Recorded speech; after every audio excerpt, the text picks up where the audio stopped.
Professor Aninder Sen, former professor in Kolkata. So I request Professor Sen and Professor Ghatak and the guide. Please. So I request Professor Mosmi Datta to felicitate chairperson in this session. And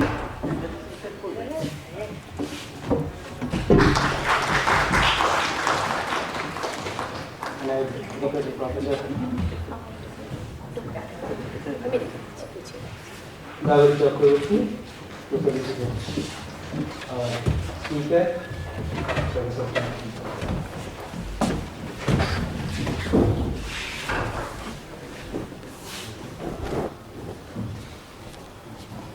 So now I request Professor Sen to start.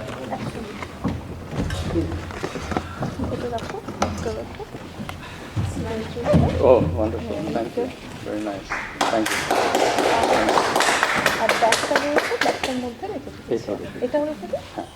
Thank you. Please.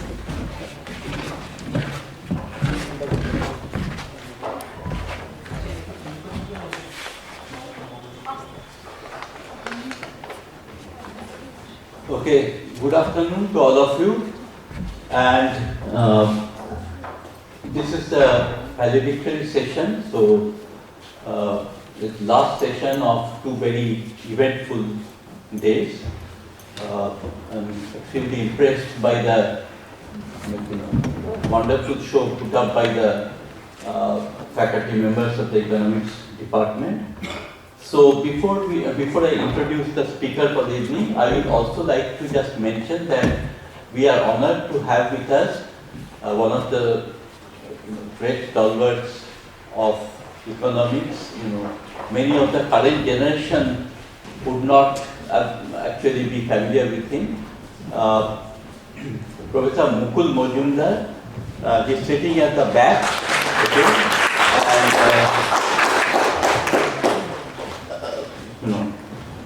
and if you look at the, many of the current crop of economists who are very famous actually have had Professor Mukul Majumdar as their guide. He has been at Cornell University for a very long time, and and his generous endowment also has helped to make this conference happen. Okay.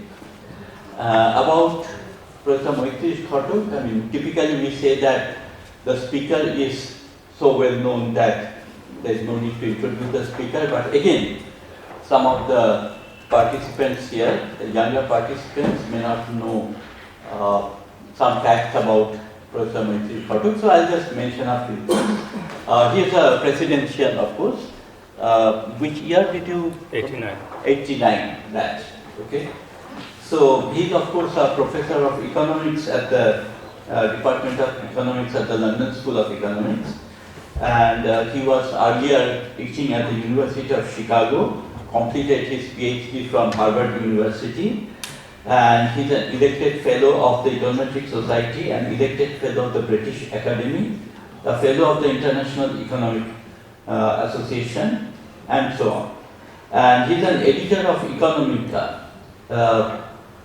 And he has in the past served as editors of the Review of Economic Studies and the Journal of Development Economics. He writes extensively on issues relating to development economics, of course, as you all know. What I find more interesting is that he regularly engages in policy debates, and he regularly writes in Bengali for a number of newspapers in India. In Calcutta rather. So I think I will now request Professor Maitreesh. So typically you get what, about 45-50 minutes to 50? Yeah, and then we can have a Q&A session. Thank you. Thank you.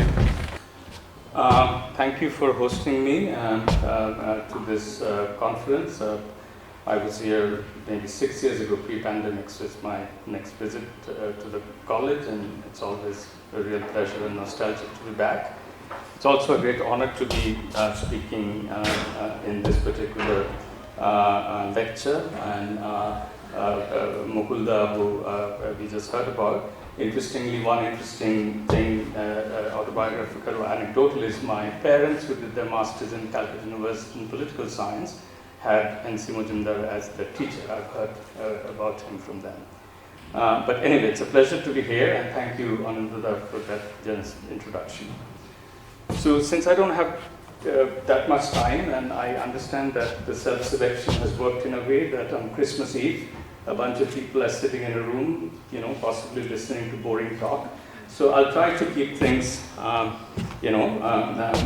short and sharp, and then so that we can, move on to more pleasurable things afterwards. So this is a paper with Andrew Newman. You may very likely have heard of his work with Banerjee in the pre-RCP days. So Banerjee Newman is a pretty well-known paper.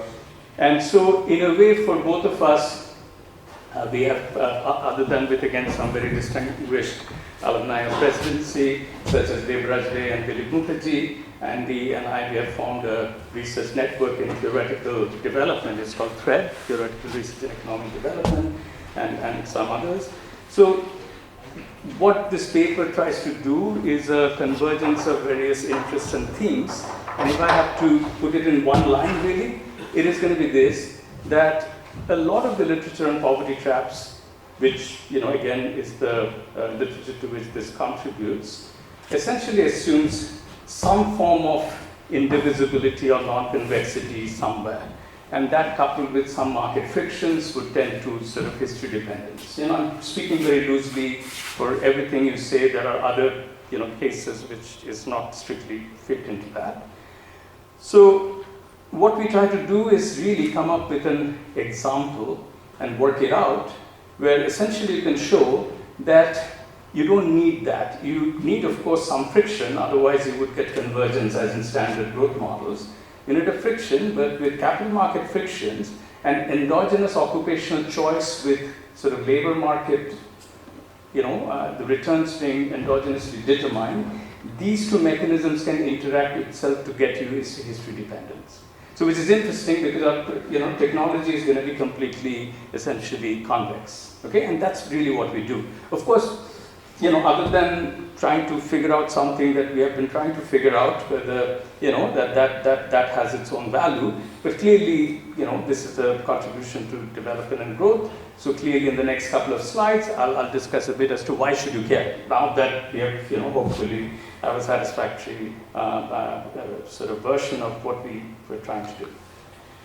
So the big picture, of course, is persistence of poverty, not just existence. Existence of poverty, is there in growth models too, but then people converge, there's a dynamic, and, poverty can be transient, right? So the question is, what the persistent poverty inhibit countries from reaching their full economic potential, right? And it could be for countries, but it could also be applied, the metaphor can be applied to individuals. Are they kind of stuck by history, or can they kind of accumulate whether human, physical, financial capital, and leave poverty behind? So what we are trying to do, and that's the title, is to separate out the concept of inequality traps. It's really to distinguish the mechanism. We have thought of other terms too. And I'll be happy to hear about your thoughts on this.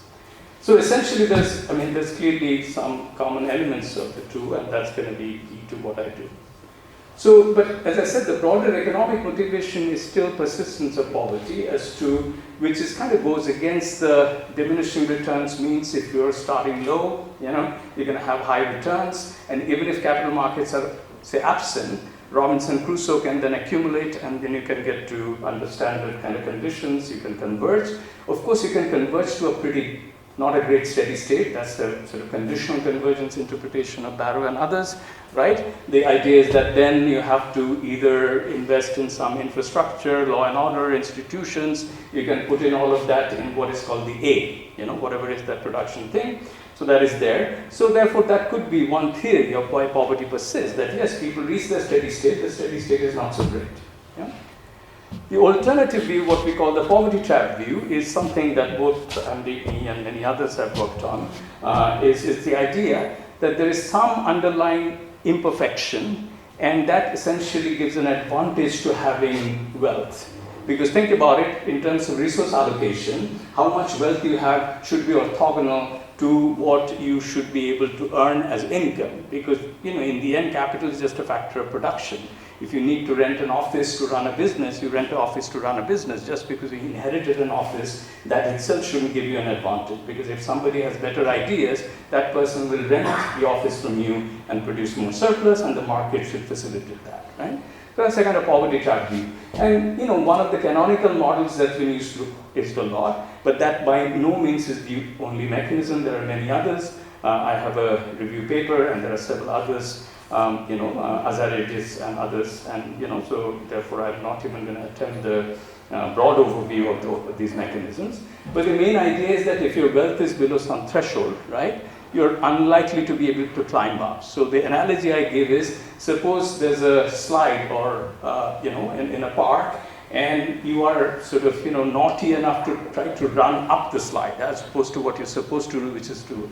Now, if you start very close to the slide and try running up, gravity will pull you back, you'll slip back. But if you sort of start running faster, there's a point at which you could cross it, and then you could go above that, right? So that kind of idea is essentially similar to some of the mechanisms here. Yeah?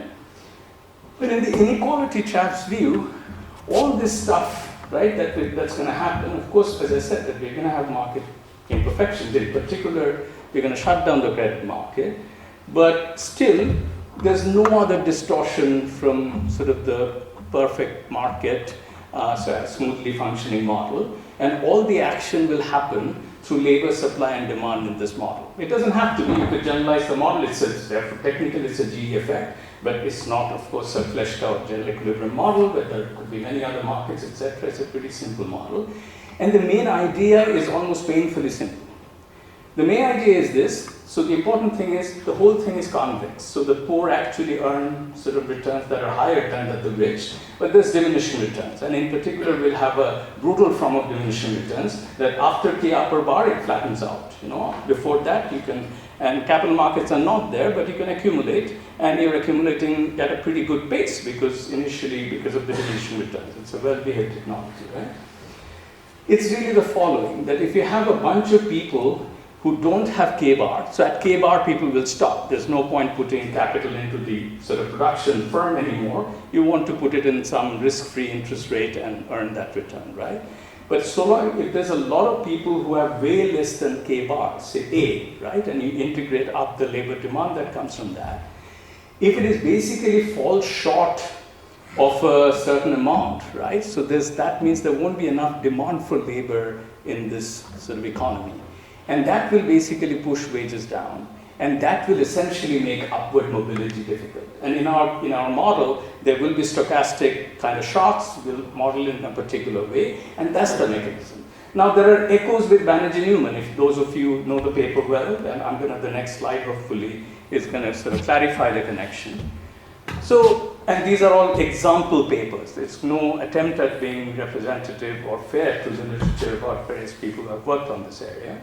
So if you think about the world without poverty trap or inequality trap in the way we are defining it, that's your standard growth models. And I've just taken Solo as the most sort of perhaps discussed or kind of analyzed version of it.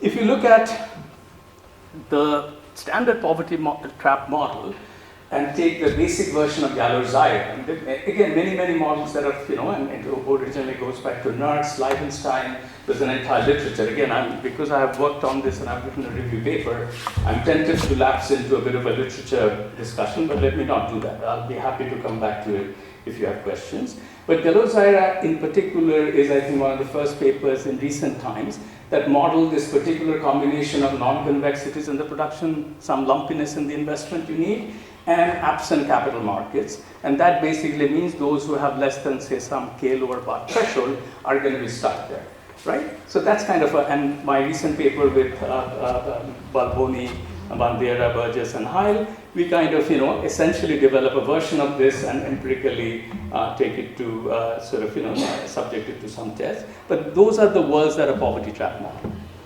Interestingly, Banerjee Newman's original paper, the 1993 JPE paper, has elements of both of what we are saying, calling inequality traps and poverty traps. And the reason we thought that this exercise should be carried out is we want to separate the mechanisms, that you don't need, in Banerjee Newman, they have poverty traps that coexist with what we are calling inequality traps. And so therefore our attempt is to really produce an example where you don't have poverty traps. Any poor person can escape poverty and those who are rich can come back, but you can still have inequality traps that certain unequal economies will essentially initially have enough workers to push the wages down, and that G effect will make everybody's climb harder. That's really the story. Okay?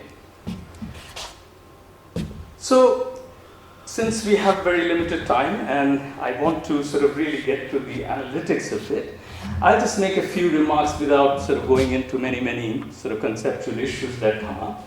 Now, one of these things is that, okay, this is maybe true of every paper, that, why, we were of course interested in this literature for our own reasons, but why should the rest of the world care about it, right? But we do think that this is very important even from the policy point of view, and this is the following. So suppose I do RCTs or some such thing, and I don't, this is fine. You can work out a theory model where you can show, depending on the assumptions, a bunch of things. I think the main point that, if you really want to think about the potential to sort of think about what it can potentially throw light on in policy debates is the following. That in poverty trap models, there are a bunch of policy implications, right? That you can get lump sum transfer, like we study in the Bangladesh BRAC ultra poor program, right? You can subsidize credit, you can do a bunch of things, right? Essentially allowing the poor to cross the hump. Yeah. Now, essentially it involves what we jokingly call saving one poor soul one at a time. You're lifting poverty, you're lifting one person at a time, and that's the goal. If you have enough budget, eventually you hope that enough will be raised. And that maybe also is the idea of RCTs where you're evaluating policies. Of course, they have many broader scope, but the idea is that you can rescue the poor one at a time. What our model kind of suggests that this is hopeless. Why? Because it's a bucket that's leaky. Every time you're taking a couple of poor people, you've lifted them, and you're taking them, to a poor place where they won't be poor, enough leaky things are happening that in the end, you need to do much more structural changes. So at some level, you can think of this as maybe a more conventional left-wing view in terms of the role for redistribution or macro-level policies than one at a time. There's nothing harm with doing the one at a time, but that will help the person that you're trying to help. But broadly speaking, this is kind of the main justification. Anyway, so the other comment I want to, I'm going to skip it. Sorry, I'm just going to go straight to the model. Okay, here's some literature. But I just want to make one more general comment, other than how the poverty trap and the inequality trap models differ in terms of the policy implications. This is something, and again, since it's a bit of a element of informality here with so many former and past and current cohort of researchers and who are familiar with Presidency and some of the traditional economics here.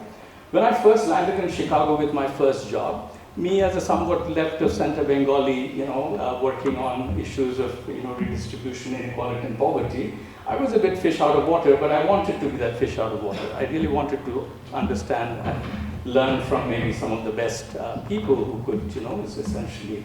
And one of the things that I kept on getting, the comments I would get is, what about lotteries in your models? Initially, I thought that's a bizarre comment, right? I mean, what about lotteries? I remember, I know it will sound like dropping lots of names, but literally Ed Prescott, who was often hard to understand what he would say. I remember there was a workshop that Rob Townsend, he and I would run, and he was mumbling something about lotteries, and I was genuinely baffled at what is he saying. But this is an important point. The important point is, anytime you have indivisibilities, right, there will be a natural demand for lotteries that would help you overcome the indivisibility. So So if you need 1,000, say, dollars to start a business, right? And you only have 100, and you have a bunch of other people who have 100, they can pool, right? And essentially rosters, which you may have fleetingly seen in one of the slides, the idea is that with some probability, one person gets that 1,000, others don't get it, but to the extent they're not too risk averse, they would go for it. And this would tend to undermine the poverty trap argument, including Gallo-Zyla. In fact, one of Andy Newman's students, Thomas Gall, has a paper, I think, Gallo and Zyla Go Gambling. I think it came out in economic theory. The idea is that if you introduce lotteries in those models, indeed what Prescott was saying, of course, he saw it, at that time I was not yet clear as to what it could do, but that's the idea. Enough of the initial time. So this is the model. There's a single consumption good Y produced using labor and capital. The modern technology, there's a traditional sector or informal sector which doesn't require capital, and you can just produce W lower bar, which is fixed, which is pretty standard in this sort of genre of models. But in the modern sector, the production function is, I was tempted to crack a bad Bengali joke about min production function, because there's a double min, and now that I've cracked it, I cannot back off. But the idea is that there's a min, and then there's another min. The main idea is that it's Leontief, so it's fixed coefficient, right? And right? But up to, y upper bar, which would basically be defined by k upper bar, right? After that, it flattens out. So if I don't have a whiteboard here. So essentially, the idea is that you go linear and then you go flat. So therefore, it's a well-behaved production function. Of course, you can argue why we chose to do that. Well, it's easy. It's linear, you can back up things, but in principle, it could be a strictly concave production function too. So there's a storage technology, which is the classic thing of you put something in a safe asset, right? And even though borrowing side the credit market is imperfect, in fact, we again make the extreme assumption that it's absent, right? In that case, essentially, you can still earn interest on your deposits, right? You can set that to R to be equal to 1, in which case it's really under the mattress. You're not really, earning anything, so it's not, really strictly needed. And of course, that's a less attractive form of using your money than the min production function. Okay? We make some kind of regularity assumptions to rule out sort of, not very interesting cases. So one of them is this. It basically shows that if the traditional technology was just too good, then in some ways the modern technology would not be too much in operation. So the idea is that therefore, one way to look at it is A minus W lower bar is bigger than R, which is to say that when wages are low, the modern technology has to be pretty good, that it beats the alternative of putting your money under the mattress. And the other assumption is K upper bar bigger than 1. This is the bit that requires some, even though it's a simple looking assumption, it's a non-trivial assumption. It follows and the reason for this is follows. We're going to normalize the population to 1. So we can think of that basically as 1 unit of labor. Now, if K upper bar, which is the max capital after which people would not sort of want to expand, if that was less than 1, you're building up a structural reason to have a low wage equilibrium, right? So keep things interesting. We actually want K upper bar to be potentially bigger than 1. So therefore, it will potentially keep open the possibility of a high wage equilibrium, because labor would be in excess demand, and that would shoot up to, the wage will shoot up to the level at which people are indifferent between starting an enterprise and using that production function, or basically working as an ordinary worker, putting your money into the deposit account and earning on. Right? That's where it comes from.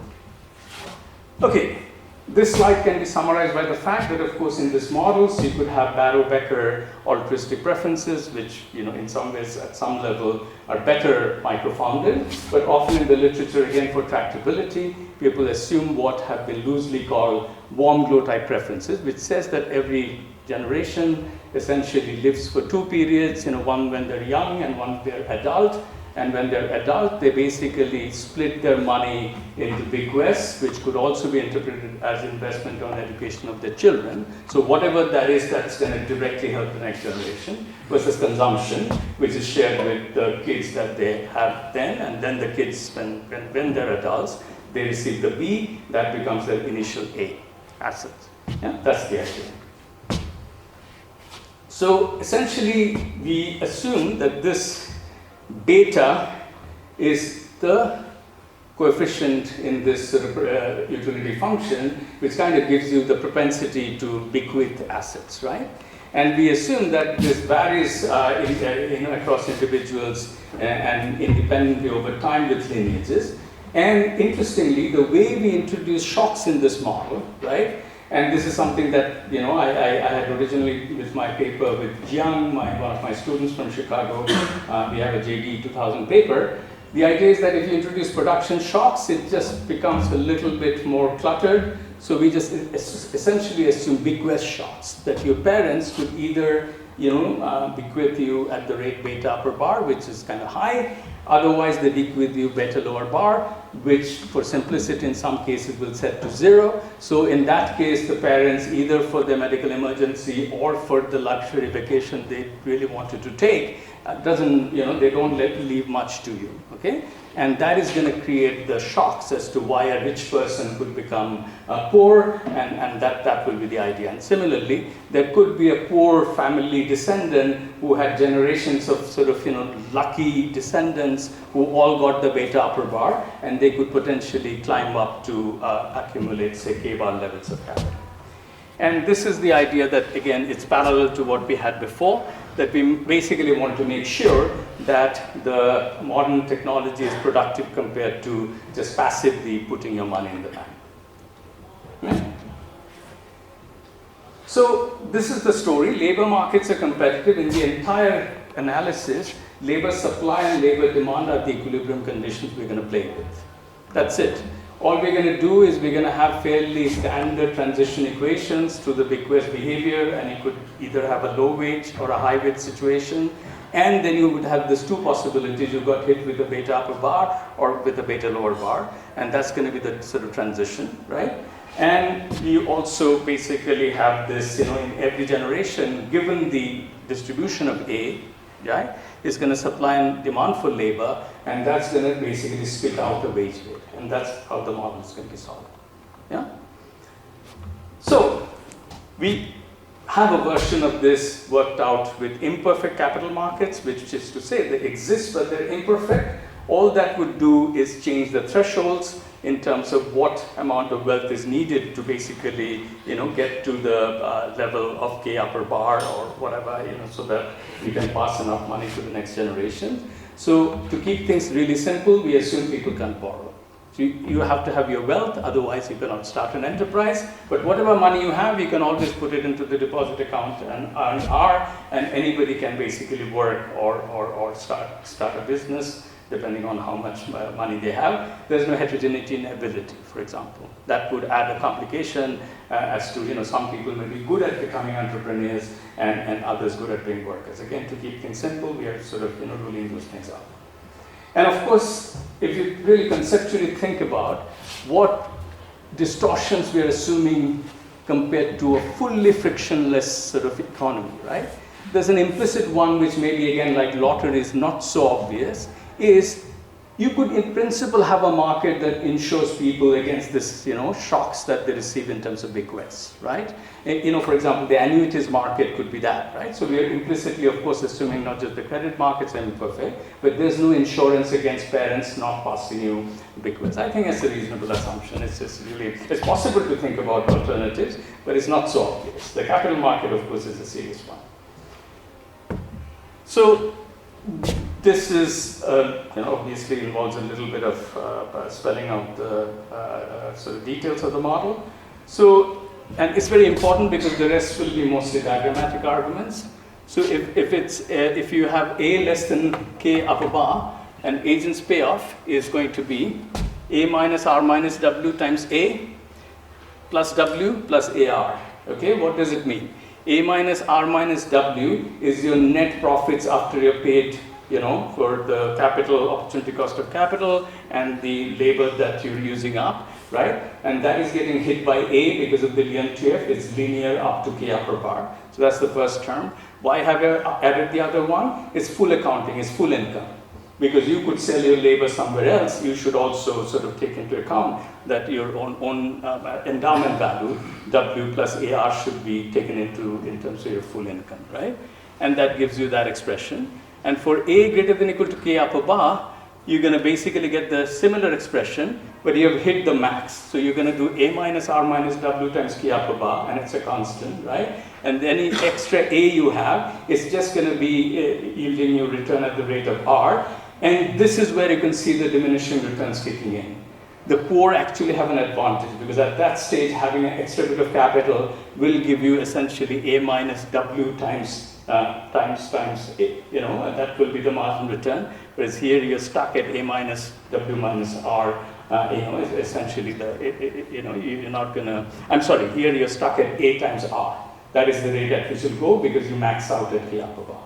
Think about this, you packed a suitcase fully. Until then you can put more stuff, and it's very productive. But if you packed up your suitcase completely, then any extra thing you have to put in a jhola, which is not less attractive way of, I don't know whether this analogy works, but I just thought of it. Okay, so this is kind of the idea of the basic thing. And now labor demand and labor supply. And we are sort of very close to showing you some of the core ways in which how this model works. Everyone inelastically supplies their unit of labor. So the total labor supply is LS equal to 1. That's the population that's normalized to 1. For the modern technology, labor demand is equal to the overall capital investment in the modern sector. And this is where all the stuff I said is kind of showing up. 1 minus F of K upper bar are the people who do not have less than, who have less than equal to K upper bar, right? That's their measure.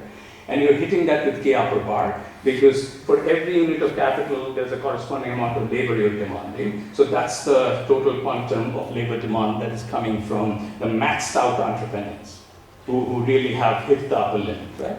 And the other is, of course, it's an integral because it's from 0 to K upper bar. It's A, F, A, dA, where F is, of course, the density. And because that's where you're essentially integrating all the people who have less than K upper bar, they are generating labor demand too.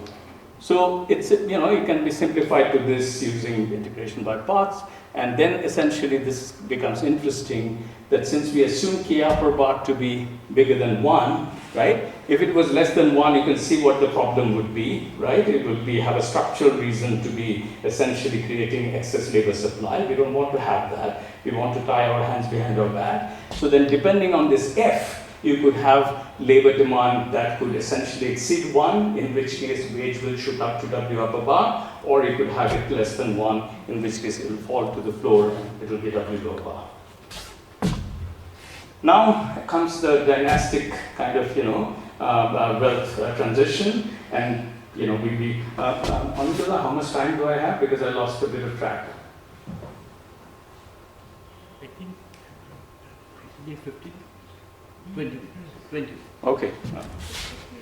I think it should be the Christmas spirit. Generosity should flow. Maybe I'll stretch this to 25. But anyway, I'll try to. Okay, I'll now take my watch off and track this. Okay. So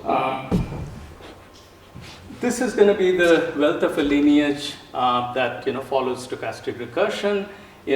Beta, remember, could be beta lower bar or beta upper bar, and to keep this most sort of basic model as simple as possible, beta lower bar will be set to 0. Of course, the main results extend if you do not have that.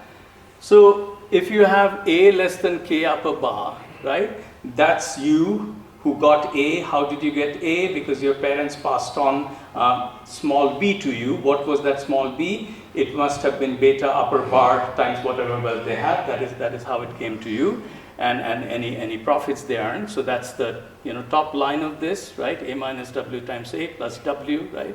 And a fraction beta is passed on to the children. 1 minus beta is consumed by the earlier generation, and that then becomes A prime is AT plus 1.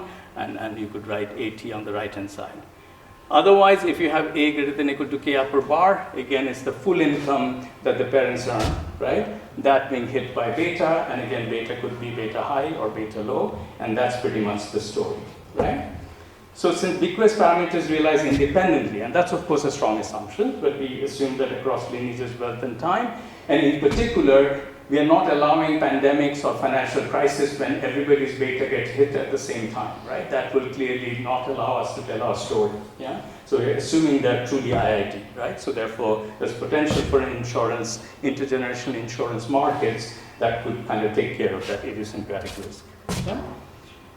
Then basically these will have a globally stationary distribution, stable stationary distribution, because they are fairly straightforward to show that they basically, would starting with any initial thing, they will converge to the global stable state.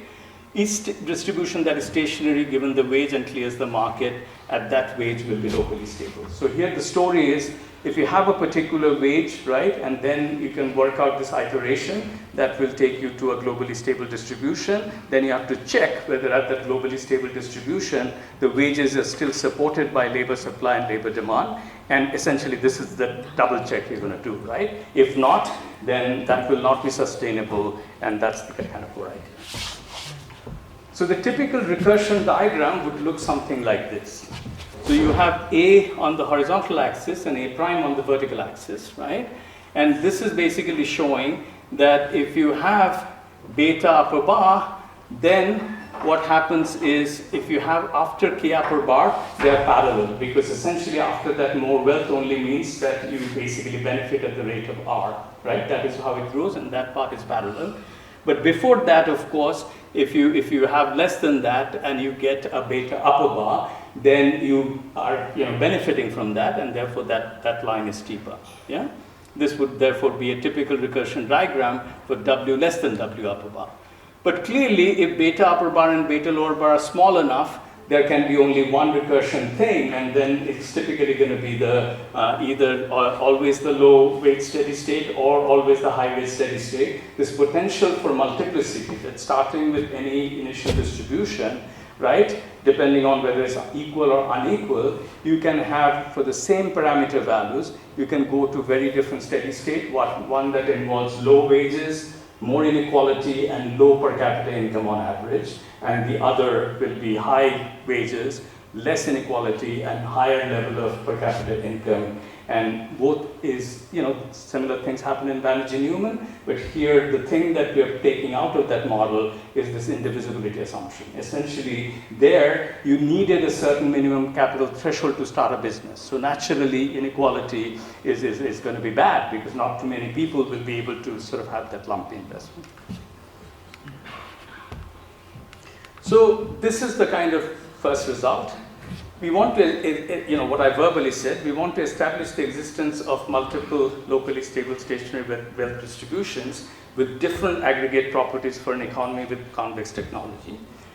We set beta lower bar to 0. You know why? Because it keeps life so easy. Because every time you hit a shock, they have 0, and it's like everybody falls into the bottom of the well, and then like balls, they're jumping out, right, with some certain probability, as opposed to they can fall at a different level. You'll have to track many more levels of wealth and their distribution over time. This way, there'll always be a certain, measure at 0, and then the rest will, suppose a family that has had many rounds of beta upper bar, this will basically be the probability of that will be, say, q to the power n, and then maybe they started initially at 1 minus q, namely they started at 0, so their wealth will be essentially accumulating in that way, but the rest would depend on what the wages are, etc., because that's where the income economic returns will come. So basically, you'll have this mass at 1 minus q at a0 equal to 0, and then you have the sequence of the a and w's. Again, you can actually do it in a, even for low-tech people, you can do it in a spreadsheet as to what this would be. That will basically have a finite number of things that you could kind of go up to, and then of course, depending on the parameters, this thing could be quite dense, and if you allow sufficient time. But the important thing is there will always be sort of this, center of gravity at 0. A bunch of people will just fall into that. So with this final assumption, which again is very intuitive, is just sibling of the earlier assumption we showed, right? Because now this Q is the probability that you get a positive bequest. So if you multiply both the left and the right side of this double inequality, you basically get the stochastic version of what we wrote down a couple of slides ago. And this is again the idea that essentially, think about the right part of this, yeah? All this is saying is if you basically start with nothing but your parents are generous, right? Because even with the subsistence wage, they're actually giving you, say, beta upper bar fraction of that. That's still not good enough. With probability Q, you're still going to fall short of that 1, right? That puts you above that threshold. And the other one is that clearly, it is going to be above that. Now you could say, why do you care about whether you're above or below that 1? Because there's no underlying indivisibility. You care because of the full utilization of labor. The more and more people essentially cross that K-bar threshold, there's no misallocation or underemployment of labor. Everybody basically then, that is the reason we care. Otherwise, it's linear. You're adding things up, why would you kind of care about it? Whereas in Banerjee-Newman or Gallo-Zaida, you care deeply because of the underlying lumpiness assumption. Okay? So in the convex economy satisfying assumptions 1, 2, and 3, there exists this capital K upper bar parameter value such that two distinct locally stable wealth distribution exists, one with a high wage and one with a low wage. All points in the support of each distribution are reachable from any other in finite time. Okay, so this is the idea that there's people moving around, that's the mobility, which for example Gaillard-Zaida largely rule out except for an extension section. Yeah? Banerjee-Newman allow for that, but they put in this indivisibility that in our view clutters the story. And since Andy agrees with that, I think I'm not being fair in agreeing with him, right? So in this case, we just wanted to uncouple these two sort of forces. Okay, this is very similar to what we had before. So if you see why there's so many colors and why so many pieces, okay? Can you switch that off, please? Thank you. If you have this sort of, what this, diagram is capturing is the transition equations, and there are pair now. There's a pair of greens and the pair of reds. It may be hard to see the other half of the pairs because they coincide with the horizontal axis. That's our assumption about beta lower bar being 0. Because essentially if you fall, you just hit the horizontal axis, right? Otherwise you have, this particular shape of these transition equations. To the extent you're wondering why is this green thing in a way is dominated by the red thing, right? Hey, it's better to be a capitalist when wages are low. So therefore, that's the advantage. In a low wage equilibrium, essentially your rate of profit is higher, right? So therefore the accumulation, for those who are employed in the modern sector, that will proceed at a higher rate, right? But the trouble with that is, in the long run, not enough people will be absorbed out of the traditional sector, and that is going to be the underutilization of resources. Thank you. Okay, so what is the sketch of a proof? I'm hesitating to do that, but since I want to complete at least one set of results cleanly, and then maybe give you a bit of a informal summary of all the things we do in this paper, given the time constraints. So essentially from assumption 3, if W equal to W upper bar in steady state, Q of the population inherit wealth at least beta bar times A minus R, right? And that is basically by assumption bigger than K upper bar. Labor demand for any W less than W upper bar, therefore, is Q times K upper bar bigger than 1. So therefore, indeed, the market clearing wage is WW upper bar. Okay, I read out some algebra. What is the intuition here? The intuition here is, since a fraction Q of the population is inheriting the capital we want people to inherit, because that way is full utilization of capital and labor, right? If that beta upper bar times A minus R is K upper bar, then in any period for a fraction of the Q guys, that's happening, because they are getting the beta upper bar shock and they're clearing that K upper bar, right? So therefore, they're making sure labor and capital are fully utilized, right? And therefore, labor demand for any W less than W upper bar, right, is therefore Q times K upper bar, because remember, for every capital 1:1 hiring of labor, that's the Leontief assumption. So it's Q times K upper bar, and that is bigger than 1, right? Because of our assumption that beta upper bar A minus R, right? And so that basically means the market clearing wage has to be, it's an excess demand regime. For W equal to W lower bar, again, this time I promise not to read out that algebra because it's too involved. What's the story? Well, essentially, what is happening in the low wage equilibrium? Now, we cannot just focus on people who have K upper bar or not. We have to look at all the other people with A values that range from 0 to K upper bar, who basically got some wealth, but not enough to fully employ another corresponding kind of worker, right? So that those are the people, you have to track them. And you're basically summing that up. So essentially, these are the total kind of labor demand. The first term is the fully utilized people, these people who have K upper bar or more, and therefore, and this probability, as you can see, this is the probability that essentially they have enough run of good shocks or lack of run of bad shocks that they can exactly do that. That's one source of that labor demand. And the other one is all these ANs, which is essentially with a couple of rounds of shocks, right? And it's like a sliding thing, it's like you go up a bit and then you can fall back, and that's how it's happening. So these ANs are all over the place, right? This basically is less than QK bar, which can be proved pretty neatly. And the reason is all these ANs are less than K. Because by construction, you need to cross, and this by design, these people were underutilized, right? So therefore, these ANs, and again, I'm spelling this all out because if you want to do that with general distribution as opposed to the particular stochastic process we model, it would become much more hairy to characterize this. So this way, we can essentially keep complete track of the distributions under the two different wages. Yeah? This establishes two distinct steady-state distribution without non-convexities and without poverty traps. And this to us is the most important thing. Nobody is trapped in poverty in this world. It doesn't mean, empirically, there are cases in which people are, stuck in the poverty trap. So you can tell me that, okay, you have worked enough on poverty traps, so why did you suddenly like Kalidasa sitting on a sort of branch and trying to chop that, branch to show that, but it is really from that following intellectual sort of question, and I want to really bring this together. I do believe that poverty traps are a good short-term approximation for how individuals or individual families split. It's a matter of empirical things under what settings it exists and what settings people do climb up. So I think it's a reasonable approximation. So therefore, there's nothing ideologically or whatever, otherwise I'll have to sort of, disown my the paper that came out only 3 years ago. So, but that aside, for pragmatic private benefit considerations aside, intellectually that is where it's coming from. The reason though is why poverty traps in a kind of fleshed out dynamic model are not satisfactory description is we know mobility exists.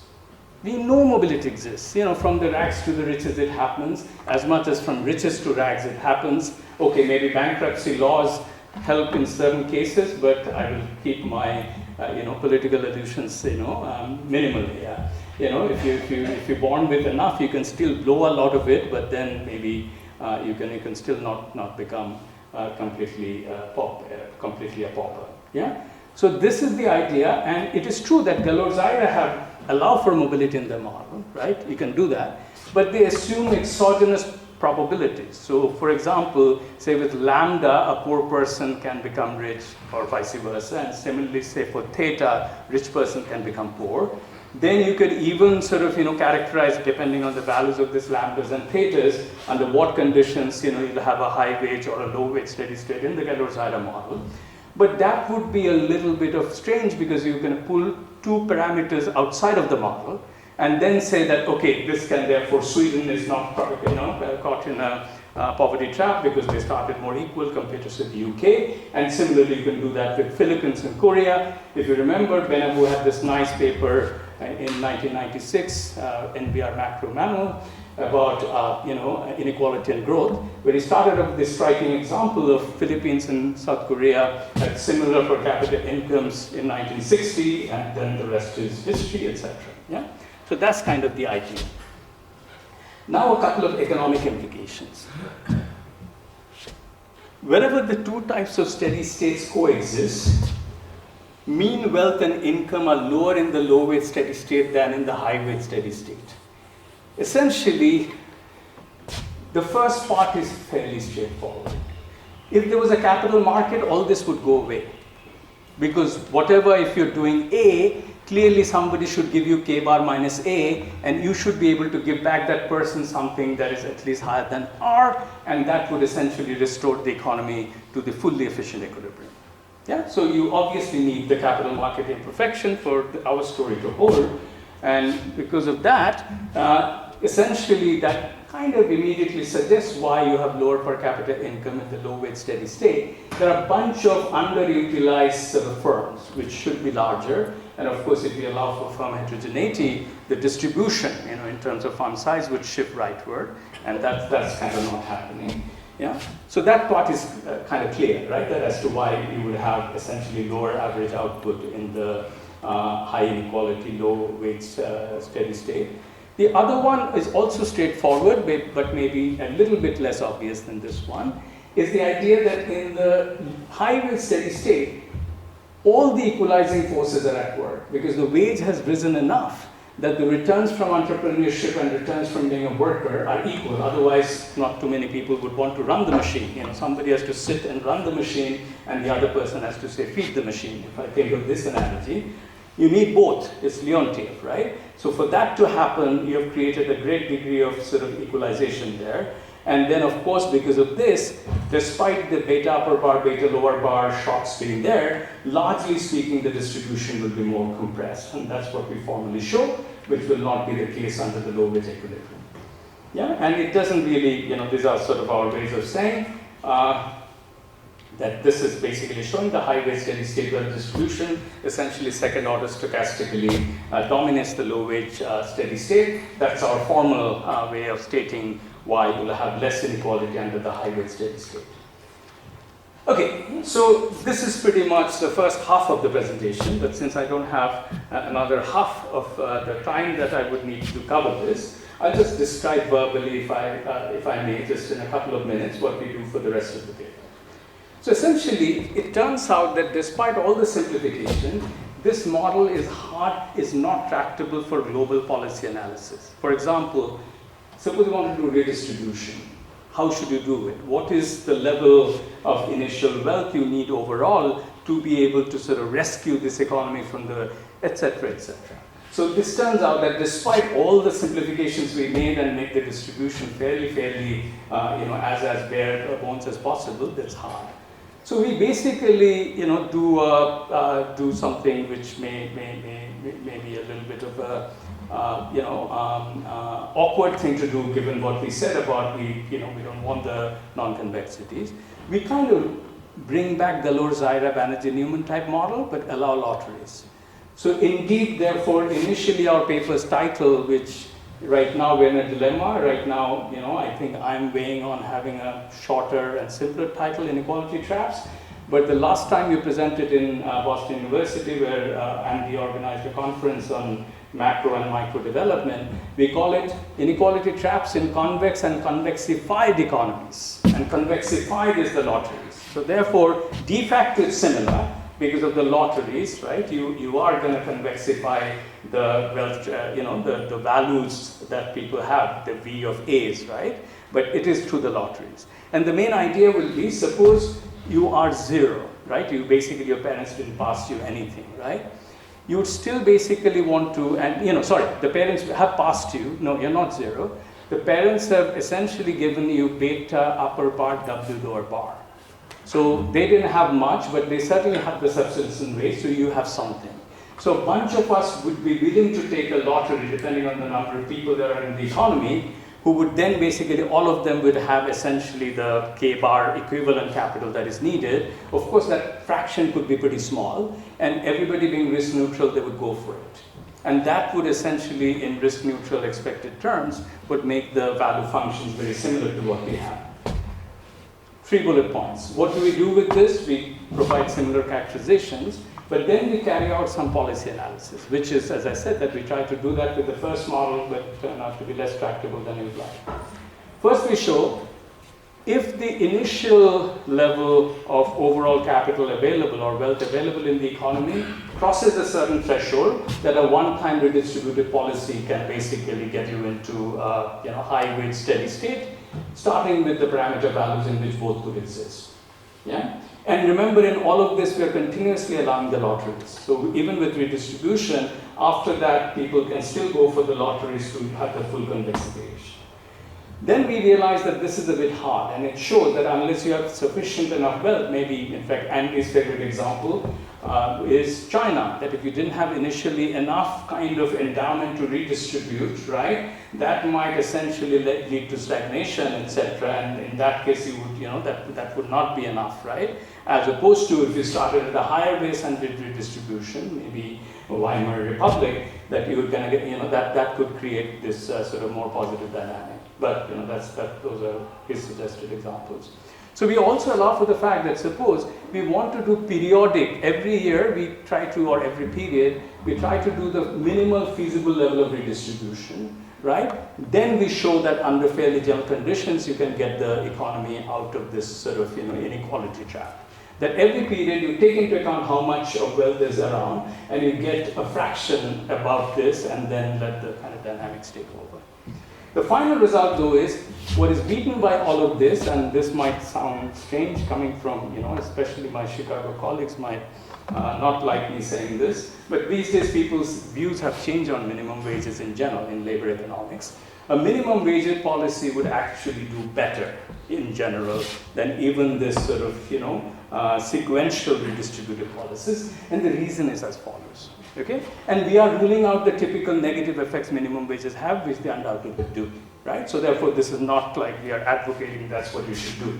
Because it's Leontief and all of that, it's not going to have the intensive margin effect, etc. Right? So what this is doing is, rather than taking people's wealth and giving it to other people, and then expecting them to essentially expand the size of the business, now you're inducing greater bequest to the next generation, to those who are hired by the formal sector, by raising this wage, right? And the capitalists don't care, they of course care for their private payoff, but it doesn't change anything. They're not changing their decision to run the business or not. But because of this, and this is going to be higher, say, in a low wage steady state than W lower bar, you're going to accelerate the, essentially upward mobility. And this is the last comment. So we thought of this, and then we thought, okay, what's the big picture of all of this? We came to the view that, look, as somebody who certainly is not opposed to redistribution, I still think that redistribution has the following downside. That in this model, after you reach the high wage steady state, you don't need it for efficiency reasons anymore. Yeah? But if you had a voting, people would still vote for it. Why? Because there are always unlucky people, and it's privately not so great for them to become poor. So they would want to commit to this, right? Whereas the minimum wage policy will become redundant in a high wage equilibrium. And it would kick in a low wage equilibrium. And that essentially is the idea that, hey, when you tax wealth, it's something people have done already, and you're trying to take some of this. Whereas when you do minimum wages, you're doing conditional redistribution. Only if you set up a business, give more to your workers. And that would essentially help the upward accumulation. But I promise to stop, and I'll stop here. Thank you for listening.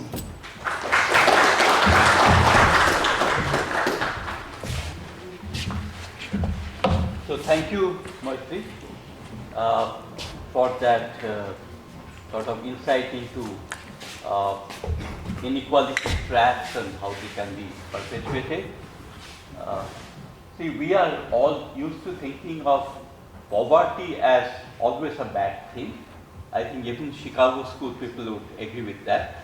But I don't know whether everybody agrees that inequality more or less is something to be perturbed about. And I think it is only in countries like India where we are seriously concerned with the idea of increasing inequality.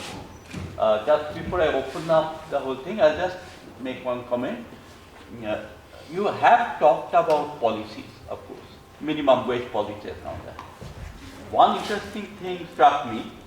If you read 1920s, 1930s British literature, you will find that there is a very, very strong concern with bequests. Mm-hmm. You know, the only way you could lead a good life was if some rich uncle or aunt somewhere suddenly gave you some money. And then in the pre-World War years and even after that, there was a huge concern that the government was putting a huge amount of tax on those bequests, you know, and people were very unhappy about that. So, you know, you read Agatha Christie, you read anybody, you know, they're all talking about this. That's interesting. Anyway, so I think now we will invite some questions from the floor. If you don't mind, I'll sit down and answer. Yeah. But yeah, so on the sit as well. No, I will just be there, you know. Yeah, please go. So the Bendigo Oak prospect and upward mobility, that how is that not kicking in here? Sorry, can you repeat what? The Bendigo Oak prospect of upward mobility, idea that let's not have high taxes and distribution because my child tomorrow might get. So how is that not kicking in here? No, I mean we don't. I'm not using a mic, but can I be heard from the back? Okay. So see, in our model, we actually haven't done the voting aspect of it. The political economy was more a throwaway remark as to any kind of, this is something that Anne Kruger had said a long time at the time when trade debates were common, that at that time the general thing was you find some externality or some distortion and you come up with some optimal policy that would, subsidy or, that would sort of improve things. And Kruger said something at that time to my, more greenhorn left-wing eyes, sounded pretty right-wing, which is, these things essentially create vested interests. Fast forward 30 years, I think that's true, that you create a bureaucracy, you create a certain people who benefit from certain things. If you're a true egalitarian, you should always look at the most disadvantaged at any point in time and think about policies that would help it, right? But you're right, you're raising a very good question about, if you're going to be forward-looking and you're going to think about this policy, how it's going to affect, based on how my kids, so we are not doing that. And also remember, we are doing the shortcut of warm globe bequests. If you have the full Barrow-Becker thing, then you could even get into those impossibility results like Ricardian equivalence, etc. So we are not in that domain, but it's a very good question.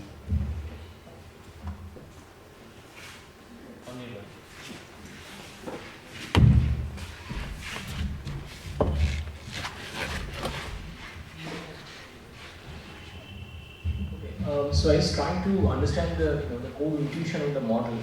So it's a way of sort of a clarification. So in the low wage, because there is no lumpiness, so is it the fact that the capital is not being used for production that is driving the result, right? Absolutely. So I was wondering, in your model, in a sense that storage technology works as a minimum rate of return kind of thing, rather than a minimum wage. So if you arbitrarily lowered the return to storage technology, will it change the low wage equilibrium?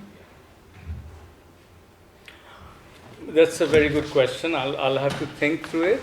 But my sense is, if the real problem is the fact that you don't have enough people who have K upper bar. So if you're like a kind of almost a Soviet era social planner who's just interested in maximizing total output, because in all of this discussion and including Ananda's remark that inequality is something we are concerned about, in this model we are only concerned about it functionally in terms of what is it doing to total output. We are not as such introducing reasons as to and which do exist, but we are keeping it simple. We are maximizing total productivity, which is the case in, say, the misallocation literature too. In fact, my recent line of work with another distinguished alumnus here, Dilip Mukherjee, has been really trying to show that implicitly assumes basically no other welfare considerations as to say farmers may want to hold on to their land because there's a missing insurance market. Whereas the misallocation guys will just say, you're not productive enough, we should take your land and give it to somebody. But that's the detour. But going back to your question, to give a fully kind of rigorous answer, I'll have to stare at this and think about it. But my intuition says that you need it for the wages because you want more of the poor to come up and employ other workers, and just taxing essentially, it's like a parking space tax. If you're just essentially taxing the interest rate, say, right? That itself is not going to do it because it's not going to help the. I mean, my line of thinking was, of course, I do that you are being assured that even if you do not employ workers and mix labor with the capital, if you are not, there is no assurance of that, you are kind of forced to employ some people so there will be no employment. So will that change anything? No, this is where, see, this is where some of the, it's like magician's tricks, right? Some of the more applied theory exercises are exactly choosing those assumptions. See, after K upper bar, your capital is useless. Photopatre jal dhala. There will be nothing that will come out of it, right? So even if you have shut down R, then that will be basically total wastage. But if that was not the case, yes, if you had a more smoother form of concavity, then I think what you're saying, in any case, it's an interesting point to think about. So thanks for that. I was thinking one thing,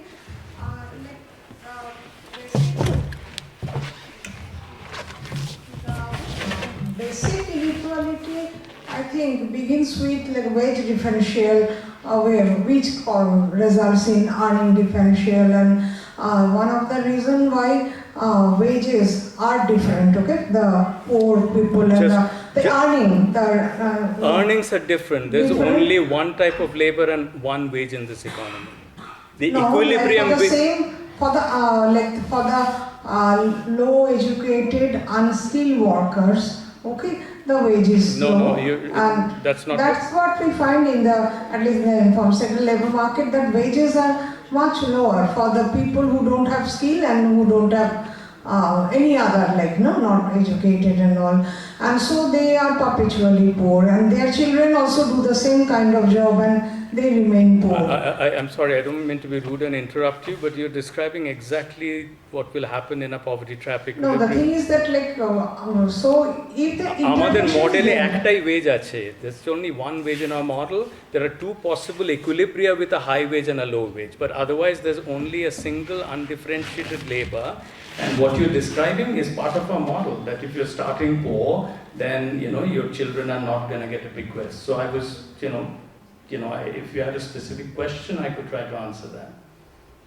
No, but in that inequality trap which they are entering, that is it that No individual is entering an inequality trap. It's a macro level trap. Yes.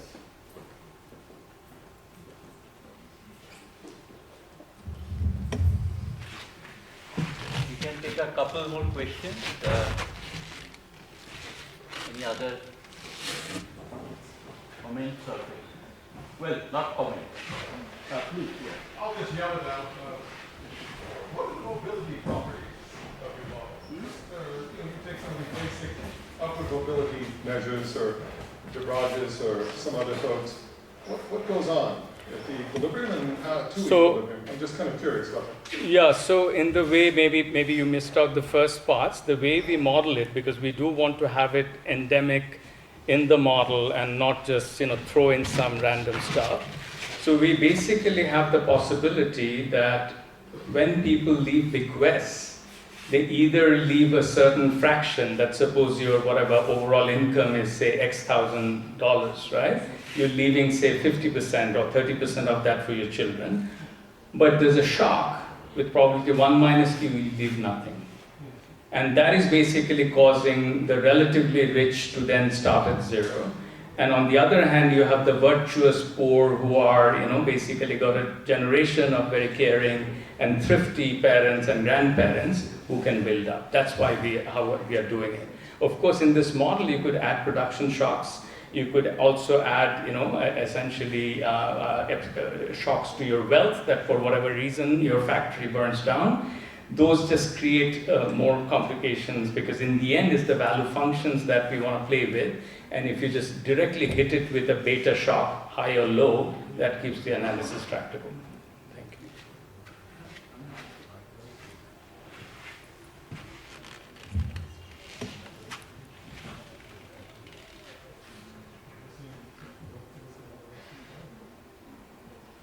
okay, I think we have had a very interesting lecture, so thank you, Maitreesh. Thank you for listening. And on behalf of the Economics Department, I think I can say that we'd like you to come back more often. You do come to India. Yeah, we will be delighted I'm to. very Yes, sure the department would like to build stronger ties with you now. absolutely. So I think this is the valedictory session, end of the valedictory session. Only the department